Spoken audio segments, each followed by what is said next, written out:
Bonjour à tout le monde. Mardi, Yom Shlishi, 15 Iyar, 27 avril. On s'est fini le jour par Parashat Shavua. Donc là, je reviens au début de la paracha pour parler du sujet important qui prend le début de la paracha. Boker Tov, Boker Tov. Je voudrais parler à match du début de la paracha. Et mort la Kohanim bnei Aaron va marta alehem le nefesh lo itama be'amav. Le début de la paracha, il parle de l'impureté des Kohanim, l'interdiction du Kohen pour se rendre impur au décès d'un ami ou de qui que ce soit, Boker Tov. C'est-à-dire que le Kohen, il n'a pas le droit de se rendre tamé pour un décès.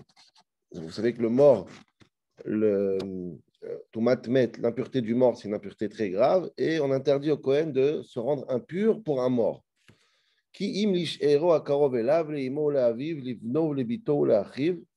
La seule personne pour laquelle le Kohen a le droit de se rendre impur, c'est pour sa famille très proche, c'est-à-dire le pasteur qui dit quoi, son père, sa mère, son fils, sa fille, etc. Et même sa femme. Les Shéor Rashi dit sa femme, c'est un grand chidouche, on verra après. Sa femme qui rentre dans le cercle des très proches de son sang, quoi. Par contre, le Kohen Agadol Me'echa, Vashiutzakal Rosho Shem Ben Amishcha, Et Bgadav Lo Yifra ou Bgadav Lo Yifrom.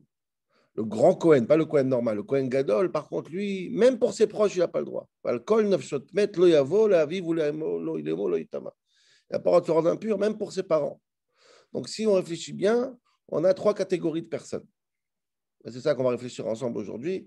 Il y a le peuple juif de manière générale, il y a les Kohanim de manière générale, et le Kohen Gadol, le grand prêtre, le grand Kohen, les juifs, tout le monde, nous tous, qui ne sont pas Kohen, et on se rend impur pour n'importe quelle mort, c'est normal.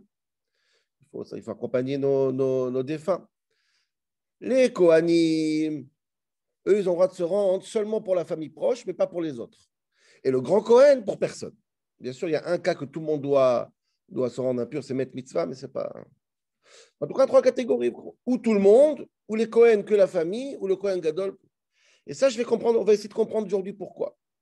On va faire un peu de lecture aujourd'hui, pas sur texte. Moi, je vais lire parce que c'est magnifique ce qu'on va lire aujourd'hui. Un match bouleversant, et des fois même étonnant même. Mais ce que je veux dire, c'est qu'il y a trois catégories. Je vais comprendre ces trois catégories de manière profonde et surtout comprendre de manière générale. Pourquoi? Qu'est-ce qu'elle pense la Torah de la mort? La mort, c'est bien, c'est pas bien. Il n'y a pas beaucoup, la Torah ne parle pas beaucoup de sa relation à la mort. Je ne parle même pas de ce qui se passe après la mort. La Torah n'en parle pas du tout. Paradis, pas paradis, olam haba, rien du tout. Il y a pas, la Torah ne s'attarde pas trop. Il n'y a que deux endroits où on parle de mort. Parashat Roukat. Bon, bref, donc qu'est-ce qu'elle pense la Torah de la mort? C'est quoi la mort? C'est quelque chose, c'est une maladie, c'est infect, c'est quoi? Je veux dire, c'est quoi la relation d'avoir avec la mort? Si le Kohen ne touche pas le mort, c'est que la Torah pense que le mort, c'est dégoûtant, c'est assourd, c'est impur. Donc, on va tous mourir. On va tous être impurs. Si c'est impur, je dois avoir le choix de ne pas être impur. Si c'est quelque part, Dieu décide pour chacun d'entre nous d'être impur, on ne peut pas dire que c'est quand même catastrophique et infect et Hashem Yishmor v'yatzil. Qu'est-ce que c'est vraiment la vraie définition du mort? Vraiment.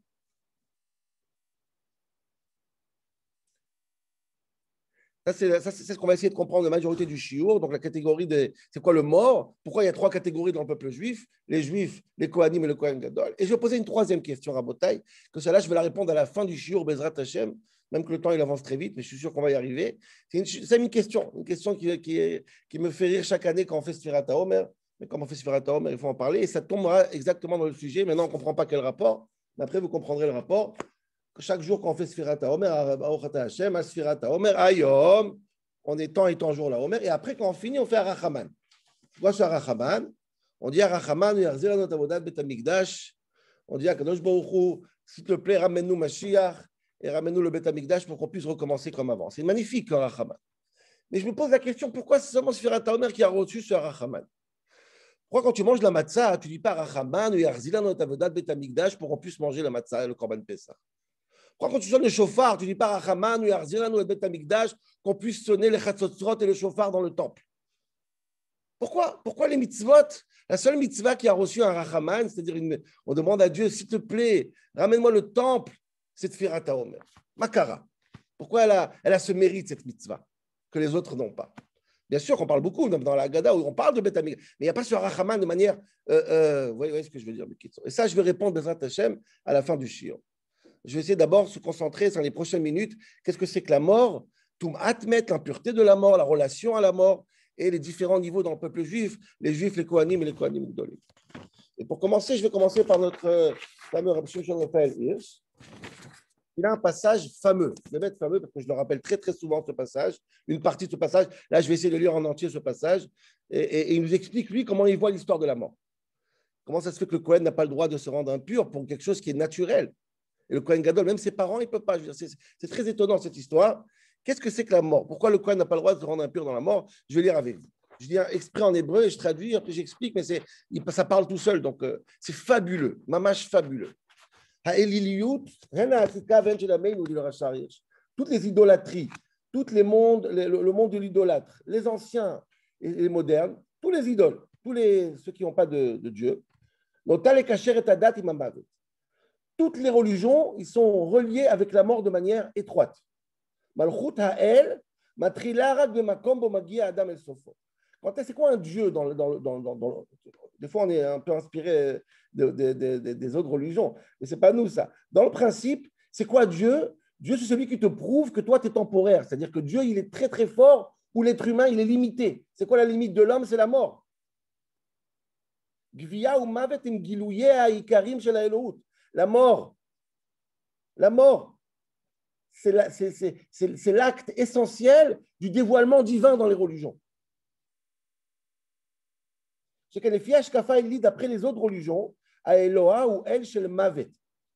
Le Dieu, c'est le Dieu de la mort, c'est lui qui reprend ton âme. C'est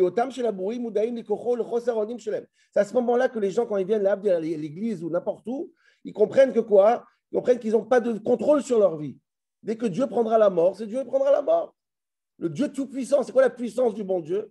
C'est celui qui te donne la mort, celui qui t'enlève la vie. Dit le Rav Shar Hirsch, tous les cimetières sont à côté des églises. Même ici en Normandie, c'est le cas dans pas mal de... Où il y a une église, il y a un cimetière. Pourquoi? Parce que le rôle du curé, du commerce, le rôle de la religion, le rôle de Dieu, c'est quoi? C'est de montrer la limite de l'être humain. La limite de l'être humain, c'est la mort. Et quand tu passes au cimetière pour aller à l'église, la Havdil, donc déjà tu prends une humilité, tu comprends que le Seigneur, comme ils disent, c'est le Seigneur qui dirige ça. Le rôle essentiel du curé, chez la majorité des gens, c'est à côté du corps, à côté de la personne qui est en train de mourir. À l'endroit où l'homme se trouve impuissant, à l'endroit où la maladie prend. Là, le curé, il joue un rôle majeur.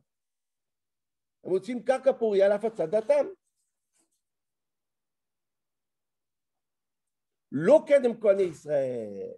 Dit le Rachar Hirsch, ça c'est chez les autres. Les églises sont à côté des cimetières. Ce n'est pas comme ça chez les Kohanim, chez le peuple juif. Incroyable. Ce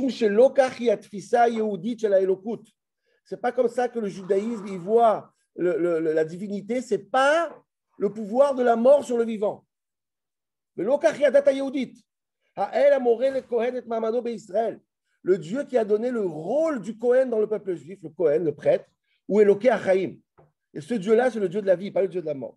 Akadosh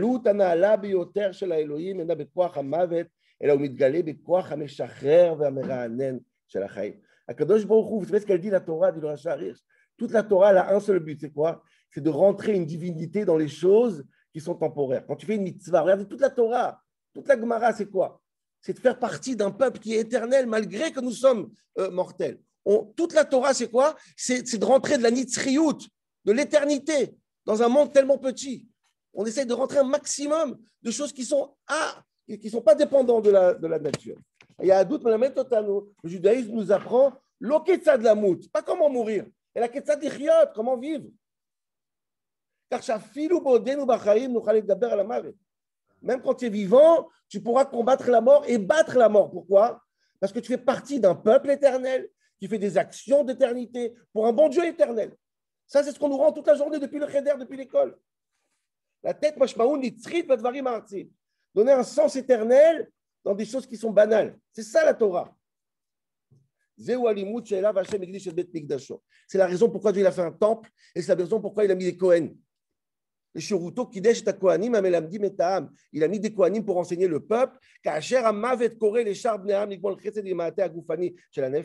la mort arrive dans la famille, la mort, elle arrive, elle s'installe. Et on est triste parce que la mort arrive. À ce moment-là, dit le Rachar, regardez les mots incroyables. Le Kohen, il vient comme un contraste. Et il se met en face de la mort. Il se met en face et il s'éloigne de la mort, le Kohen.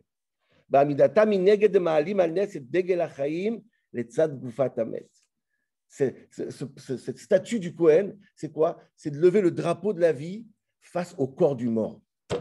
Ça, c'est le Kohen.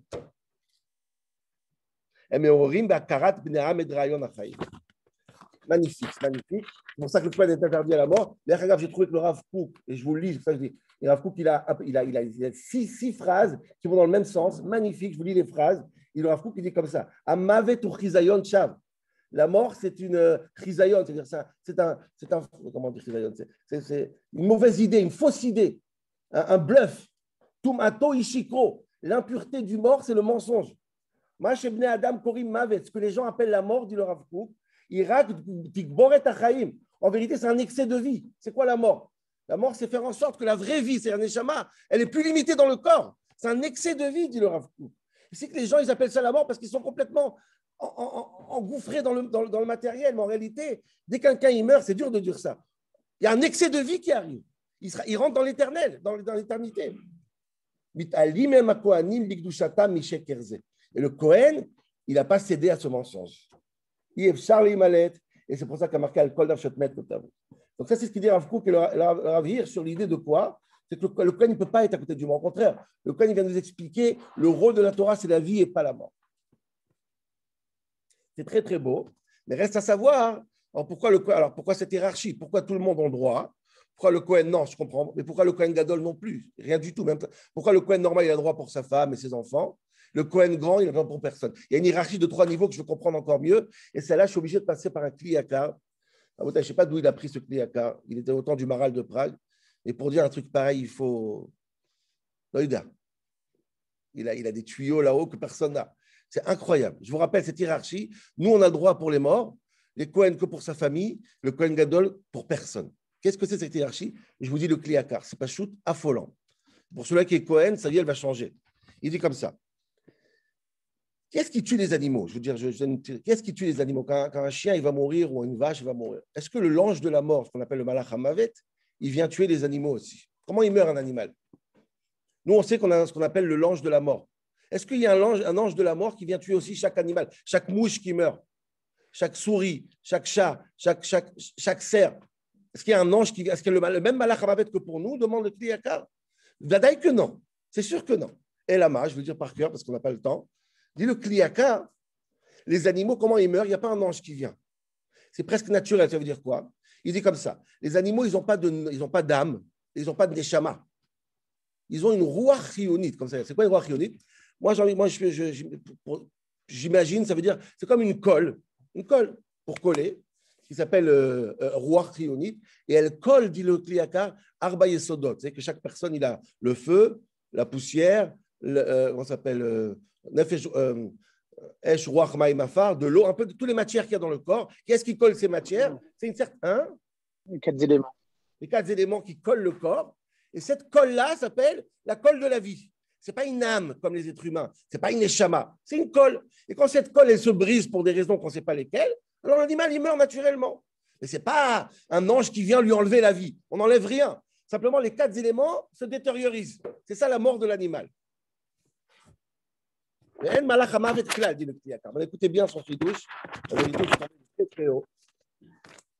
Les animaux ne sont pas impurs comme les êtres humains. Pourquoi ils ne sont pas impurs? Parce qu'il n'y a pas eu l'ange de la mort qui est arrivé prendre du neshama. Pas du tout, c'est naturel. C'est comme une mort naturelle. Il n'y a pas un élément d'impureté majeure. Aval, dit le Kliyakar, Nishmat Adam Ena Yotza Ki Maïde Malach HaMavet. Nous, quand on meurt, c'est l'ange de la mort qui vient nous enlever la vie. Et quand l'ange de la mort il t'enlève un neshama, il te rend une impureté incroyable. L'ange de la mort, il vient, il t'enlève la neshama par force. Mishnah dit, il t'enlève toute ta spiritualité et tu deviens impur. C'est pour ça que c'est terrible, le Satan, le malach hamavet, c'est quelque chose qui rend vraiment impur. Et c'est ça qui rend impur l'être humain. L'animal, il n'a pas l'ange de la mort, il n'est pas tamé. L'être humain, il est tamé. Maintenant, écoutez bien son chidouche. Zulat tzadikim v'yichidei ador asher mitatam beneshika. Dit le Kliakar, il y a une exception chez les êtres humains, c'est qui? C'est les tzadikim, les sages. Les sages, ils ne meurent pas avec le malach hamavet. Ils meurent ce qu'on appelle mitat neshika. Comment on dit en français? Le bisou de la mort. Donc, il n'y a pas d'impureté chez les tzadikim. Entre guillemets, presque comme les animaux, mais avec une neshama. Dieu, il vient chercher l'âme, et il n'y a pas l'ange de la mort, il n'y a pas d'impureté. C'est la mort parfaite. C'est pour ça que Gemara, elle dit, Shemet Rebi, quand Rabbi il est niftar, Batla Keuna, tous les Kohanim, ils ont enterré Rabbi. Pourquoi? Parce que le tzaddik n'a pas de malach hamavet. Il meurt une mort noble, directement chez Dieu, il change d'adresse. D'ici à là-bas, il n'y a pas de malach hamavet. Ok, très bien. Maintenant, on vient à notre sujet à nous, c'est incroyable. Mais il y a Choliot, dit le Kliata. Je pense, il le Kliata. Je ne sais pas d'où il prend ça, c'est incroyable. Chez Kol Misho Misera Aaron Kodesh Hashem, Azibitato Alide Neshika. Tous les Kohanim ne meurent pas avec l'ange de la mort. Tout celui qui est Kohen ne mourra jamais avec l'ange de la mort. Il meurt Mitat Neshika. L'ange de la mort ne touche pas les Kohanim. Jamais. Qui leur a donné ce privilège? À Aaron. C'est pour ça, dit le Kliakar, j'avance parce qu'il faut que j'arrive au dernier pirouche. C'est pour ça, Alken Moutar, c'est pour ça que le Kohen a le droit de se rendre impur pour sa famille. Sa mère, son père, son frère, sa sœur, son fils, sa fille, ils sont tous Kohen, donc ils ne meurent jamais par l'ange de la mort. Ils ne sont jamais impurs. Et plus que ça, dit le Kliakar, incroyable. Même sa femme qui n'est pas Kohen, c'est la force du mariage. Elle devient sa femme, elle reçoit ce privilège de ne jamais mourir d'une mort normale comme tout le monde. Les Kohanim, ils ont une mort spéciale, ils changent d'adresse. Ils ne meurent pas par l'ange de la mort, ils ne sont pas atteints par la Touma. C'est pour ça que le Kohen peut toucher sa famille et pas les morts du peuple juif. Ah, pourquoi le grand Kohen, même sa famille, il n'a pas le droit? Il dit il y a quand même un peu d'impureté. Quand même. Dans la halakha, il y a quand même un peu d'impureté, mais c'est aucun rapport. Même l'animal, il est un peu impur. Cette un peu impureté, le Kohen Gadol, on lui interdit. Mais la vraie impureté n'existe pas. Pourquoi? Les Kohanim, c'est une race à part. Aujourd'hui, on peut prouver ça. Il paraît qu'il y a des prises de sang et des choses comme ça. Ils ont des choses incroyables. Incroyables. Même qu'ils ont un peu d'impureté. Chaque Kohen, il peut être athée. Il meurt comme Rabbi Yehuda Hanassi, sans l'ange de la mort, sans l'intervention de l'ange de la mort. Qui lui a dit ça? Je ne sais pas qui lui a dit ça, mais c'est un chidouche incroyable. C'est pour ça que le passouk qui dit Béné à Aaron, le passouk, tout ce qui Aaron leur donne un cadeau à ses enfants qui est incroyable. C'est pour ça qu'il faut servir le Kohen. On comprend plein de choses dans le Chod Birkat, dans le Kohanim. Le kavod qu'on doit avoir avec le Kohen. Pourquoi? Parce qu'il n'est pas comme nous, il n'est pas comme les communs. C'est quoi la différence entre un homme commun et un hors du commun? C'est la mort. C'est là-bas que ça se passe. On va tous mourir. C'est ça qui nous fait qu'on est. Non, lui, il ne meurt pas. Lui, il a un bisou de Dieu. Il n'y a pas une mort. Il n'y a pas de malach hamavet, il n'y a pas de tout ça. Nadim. Ça, c'est ce qu'il dit le Kliakar. On va allumer une bougie pour lui parce que c'est Biflas qui est. Donc, il me reste maintenant 7 minutes. Je voudrais aller encore plus profond et finir ce shiur avec ce Shem Ishmuel. Shem Ishmuel, il va plus loin. Il dit okay, j'ai compris ce que tu dis, Kliakar. Vous dites très, très bien. Mais explique-moi, c'est quoi la mort dans la Torah?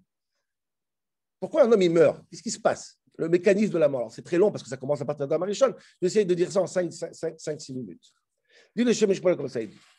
Moi, j'ai découvert dans Chazal, dit le Shem Ishmuel, qu'est-ce qui se passe quand un homme il meurt? Pourquoi un homme il meurt? C'est quoi le mécanisme intérieur? Pourquoi le Kohen il n'a pas le droit? Un chidouche incroyable. Après, on répondra à la question qu'on a posée sur Sfirat HaOmer à la fin. Qu'est-ce qui se passe?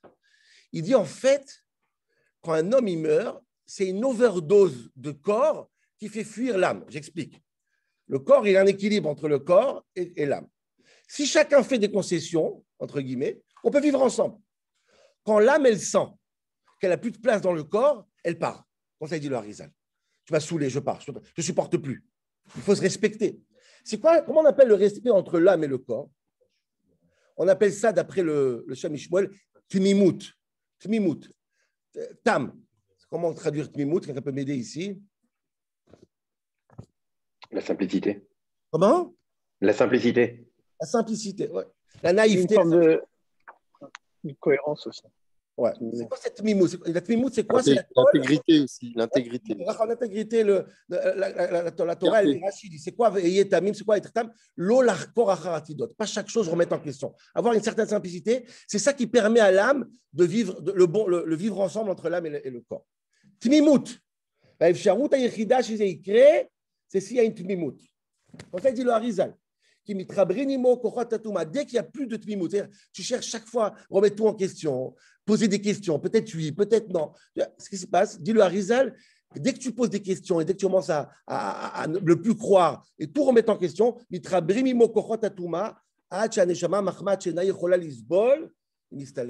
peux pas supporter. Minimum, tu as un Dieu dans ton corps, respecte-moi. Sois un minimum croyant. Mais quand chaque chose tu remets en question, je ne supporte plus, je pars. La tmimout, c'est un élément majeur de la vie. Où j'ai vu ça, dit le Shem Shmuel, magnifique. C'est génial comment ça. Ça commence depuis la première mort. C'est quoi la première mort? C'est ce qu'Adam Arishon il a reçu avec Chava, Adam et Ève. Qu'est-ce qui s'est passé là-bas? Dieu il leur a dit ne mangez pas. Si tu es tamim, si tu es intègre, tu ne manges pas. Dieu il dit, c'est ce qui c'est. Un minimum de confiance à ta neshama. Non. Qu'est-ce qu'elle voit, Chava? Elle voit comment s'appelle le serpent, il lui dit Vaïta ke Elohim. Tu peux devenir comme Dieu. C'est ce qu'il dit le serpent. Hein. Tu peux devenir complètement. Ça, c'est quelqu'un tamim. Quelqu'un tamim, il croit en Dieu. Quelqu'un qui a des ambitions, quelqu'un qui tout. Il veut être mamash Dieu. Et qu'est-ce qu'elle dit? Chava dit ah, waouh, quel kiff, je serai comme Dieu. Ça a amené la mort. Et elle voit que le fruit, il est bon. Elle dit bah, c'est très bon. Ta'avaou la enaim, trop bon. Je vais manger quand même, malgré que Dieu m'a dit non. Dit le Shem Shmuel, voilà, c'est là qu'on a cassé la tmimout. C'est là qu'un Neshama, elle dit, écoute, quelqu'un qui veut ressembler à Dieu, être Dieu, prendre les choses en main, remettre tout en question, moi, je ne peux pas vivre avec lui, la mort est arrivée sur terre. Tmimout, tamim. Tous nos sages, tous nos patriarches étaient tmimim. Maintenant, regardez cette magnifique preuve, qui est le seul, pratiquement le seul dans toute la Torah, que la Torah a dit qu'il n'est pas mort. L'Omet, à part Rabbi Chai Tayeb. Il y a un autre qui est l'Omet. C'est qui l'Omet? Yaakov. Yaakov Avinu, l'Omet. Pourquoi il n'est pas mort, Yaakov Avinu? C'est quoi la définition de Yaakov Avinu? Yaakov Ish Tam. Tam, ça veut dire Tamim, intègre. Comme Yaakov, il est le symbole de Tmimout, alors l'Omet. D'ailleurs, dit le Shem Shmuel, remarquez, Tam et Met, c'est le même mot, à l'envers. Ou Tam ou Met. C'est ça la vie. Plus tu es droit, plus tu es simple, plus tu as une longue vie, plus tu te casses la tête, tu rentres dans les dagotes, plus tu meurs tôt. L'âme ne supporte pas les anxieux et les gens qui remettent tout en question. Maintenant, je finis, regardez, je ferme la boucle. Il me reste 3 minutes de fermer la boucle. Et dit le Shem Shmuel, dans l'histoire du peuple juif, quand on a cherché à des problèmes, on a cherché les chidushim et les pilpulim, on a eu la mort. Et la plus grande tragédie du peuple juif, c'est le veau d'or. Moshe, il dit, j'arrive dans 40 jours. J'arrive. Qu'est-ce qu'ils font? Et là, ça commence. 40 jours, 36, 39, 3 heures, 40 heures. Ça commence les pilpulim et balagan, énorme. Qu'est-ce qu'il fait? Qu'est-ce que Moshe Rabbeinu? Il casse les louchot. Rappelez-vous le shiur qu'on a fait. Les premières louchot, ils ont été cassées. C'est à cause que Moshe Rabbeinu a cassé ces premières louchot qu'il y a Tzara sur terre, qu'il y a la mort sur terre, qu'il y a eu la galoute. Tout ce qui se passe aujourd'hui, c'est à cause. C'est vrai qu'on a eu les deuxièmes louchot. Mais il y a quelque chose qui ne s'est pas réparé. Dieu, Moshe, quelques minutes de retard et tu changes de Dieu. Ça, c'est Tmimout. C'est comme Chava Imenu. Ça recommence la même histoire. La Gemara, elle dit, c'est revenu les Cheshbonot. Moshe, il t'a dit qu'il revient. Il revient. Non. Balagan, Pilpoul, qu'est-ce qui se passe? Les louchot cassés, l'exil, la mort et tout ce qui se passe. Mais on peut dire pas cadéter. C'est insupportable. Il faut rentrer dans ta vie de la Tmimout, la sérénité, de la confiance, marcher droit et tu verras que tu auras longue vie. Zéro. Maintenant, je ferme la boucle. Maintenant, c'est plus le Shem Shmuel. Je ferme ma boucle. Donc, bien sûr, évidemment, alors pourquoi si c'est ça, donc la mort, c'est quoi? La mort, c'est quoi? C'est tout le contraire de Tmimout.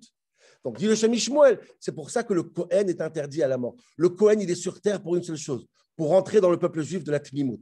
Le Kohen, il vit sur terre, il mange sur terre, il est comme nous, mais il montre que malgré qu'on est sur terre, on peut être un Kohen, on peut être complètement consacré au bon Dieu, on peut être saint, On peut avoir la confiance. Le rôle du Kohen, c'est de rentrer de la naïveté, du bien-être, de la spiritualité et faire rentrer Dieu dans nos esprits. Rendre à l'aise la Neshama. Ça, c'est le rôle du Kohen. Donc, c'est pour ça que le Kohen ne supporte pas la mort. La mort, c'est Met et le Kohen, c'est Tam. D'ailleurs, le Shem Mishmoah, il dit, c'est incroyable, vous allez le voir. Yaakov Avinu, il a marqué qu'il était Kohen. Abraham Avinu, il a marqué qu'il était Kohen. Il y a plein qui a marqué qu'ils étaient Kohen. C'est le Midrash, il dit. Ils sont tous qui ont marqué Veillez Tamim, Veillez Tamim. Le Kohen, c'est celui qui vient apaiser les esprits. Faire une cohérence entre la Neshama et le corps. C'est ça le tikkun du Chet HaEgel. Chet HaEgel, c'est le pilpoul, c'est tout le manque d'Emouna, et la Tmimout, c'est la cohérence, la simplicité et l'intégrité. Stop, Shem Ishmoel. Si on a compris ça, laissez-moi une minute pour vous expliquer la première question qu'on a posée au début du shiur. On a posé la question, pourquoi Sfirat HaOmer a reçu cette magnifique Arachaman? Chaque fois après Sfirat HaOmer, on dit, bon Dieu, maintenant j'ai compté le Homer, ramène-nous le Mashiach. Pourquoi il n'y a pas ça dans les toutes autres mitzvot? Après, je fais la matzah, après le shofar. Maintenant, j'ai sonné le shofar. Ramène-moi le temps pour faire le shofar. Qu'est-ce qu'il y a? Réponse. Vous savez, c'est quoi? Sfirat HaOmer Rabotai, c'est quoi? C'est le tikkun du Hegel. Le Hegel, c'était quoi le Hegel? La question, la remise en question, le manque d'Emouna, c'est quoi Sfirat HaOmer? Sfirat HaOmer, pour préparer justement la Matan Torah, c'est de remettre un peu de tmimout. D'où je sors ça? Sheva Shabbatot Temimot Tisperu Chamishim Yom. Le passouk nous dit, vous devez compter 50 jours, tmimim. Dit le Midrash, c'est quoi tmimim? Shosim retsono shel makom nikraim tmimot. Si vous faites ce qu'il faut. Sfirat HaOmer, c'est tikkun amidot, travailler ses midot, et se remettre en condition de tmimout, remettre la émouna dans chesed, gvura, tifer, et tout ce qu'on fait, ça fait 40 jours, 50 jours. Quand tu remets cette sérénité, tu te remets après la tragédie de l'Égypte. Alors là, c'était Mimot. Alors dans ce cas-là, Rachaman, Yarzir, Tavodal, Bet Amigdal. Qu'est-ce qui se passe quand Mashiach il arrivera? Bala Hama, Vetlanet, ça finit la mort. Il n'y a plus de mort quand Mashiach il arrive. Évidemment.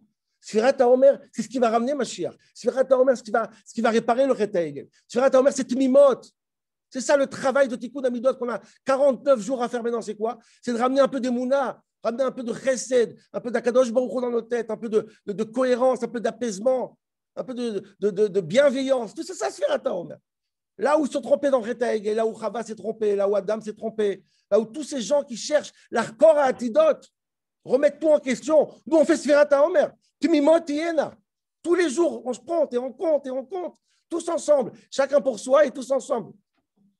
Et là, évidemment, on a fait une bonne Sfirat HaOmer. On a ramené la Tmimout au retour dans nos vies. Alors, bien sûr, évidemment, Mashiach, il vient, le troisième temple, il vient, et la mort va disparaître définitivement de notre vie. Amen et Amen.